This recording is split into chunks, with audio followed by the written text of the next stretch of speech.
दोस्तों, अंग्रेजी में एक कहावत है, success is the best revenge. मतलब सफलता का सबसे अच्छा बदला है। इस कहावत के मायने वो ही इंसान जान सकता है जो सफलता के हर मापदंड पर खरा उतरने की काबिलियत रखता हो और जिसने हर मुश्किल में परिस्थिति को अपनी ताकत बनाकर इस्तेमाल किया हो। भारत के सबसे सफल उद्यमियों में से एक श्री रतन टाटा पर भी ये बात निसंदेह लागू होती है। तो चलिए जानते हैं एक कहानी जो रतन टाटा की महानता को बयां करती है। दोस्तों, बात तब की है जब टाटा समूह ने 1998 में टाटा इंडिका कार बाजार में निकाली थी।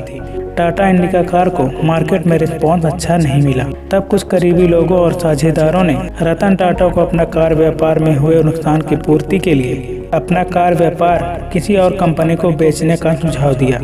क्योंकि कार लॉन्च करने की योजना रतन टाटा की स्वयं की थी और उससे नुकसान हुआ था, तो रतन टाटा ने यह सुझाव ठीक समझा। वे साझेदारों के साथ अपनी कार कंपनी बेचने का प्रस्ताव फोर्ड कंपनी के पास लेकर गए। फोर्ड कंपनी अमेरिका में बनने वाली कारों का केंद्र थी। फोर्ड कंपनी के साथ रतन टाटा और उनके साझेदारों की मीटिंग करीब 3 घंटे तक चली।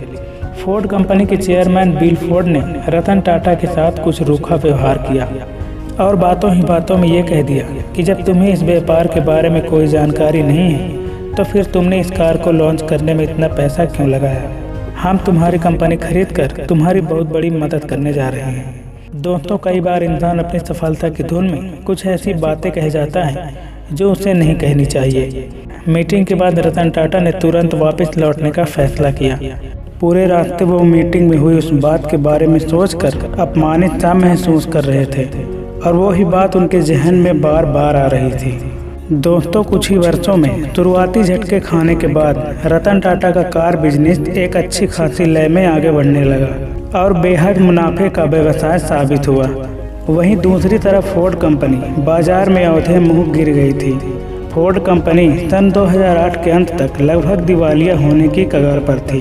दोस्तों, तब रतन टाटा ने फोर्ड कंपनी के सामने उनके luxury car brand Jaguar land rover को खरीदने का प्रस्ताव रखा और बदले में फोर्ड को अच्छा खासा दाम देने की पेशकश की।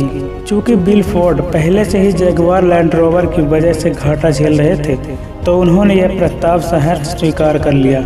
बिल फोर्ड बिल्कुल उसी तरह अपने साझेदारों के साथ बॉम्बे हाउस पहुंचे जैसे कभी रतन टाटा बिल फोर्ड से मिलने उनके मुख्यालय गए थे। मीटिंग में तय हुआ कि Jaguar land rover brand 9300 crore में टाटा समूह के अधीन होगा और वैसा ही हुआ। दोस्तों, इस बार भी बिल फोर्ड ने वही बात दोहराई जो उन्होंने मीटिंग में रतन टाटा से कही थी। बस इस बार बात थोड़ी सकारात्मक थी। उन्होंने कहा कि आप हमारी कंपनी खरीद कर हम पर बहुत बड़ा एहसान कर रहे हैं। आज जैगुआर लैंड रोवर टाटा समूह का हिस्सा है और बाजार में बेहतर मुनाफे के साथ आगे बढ़ रहा है। इस प्रसंग से हम ये अनुमान लगा सकते हैं कि महान लोग कई बार चुप रहकर भी कितनी बड़ी बड़ी उपलब्धियां हासिल कर जाते हैं। रतन टाटा अगर चाहते तो उस मीटिंग में ही करारा जवाब दे सकते थे, पर रतन टाटा अपने सफलता के नशे में चूर नहीं थे। दोस्तों, यही वो गुण है जो एक सफल और एक महान इंसान के बीच अंतर दर्शाता है।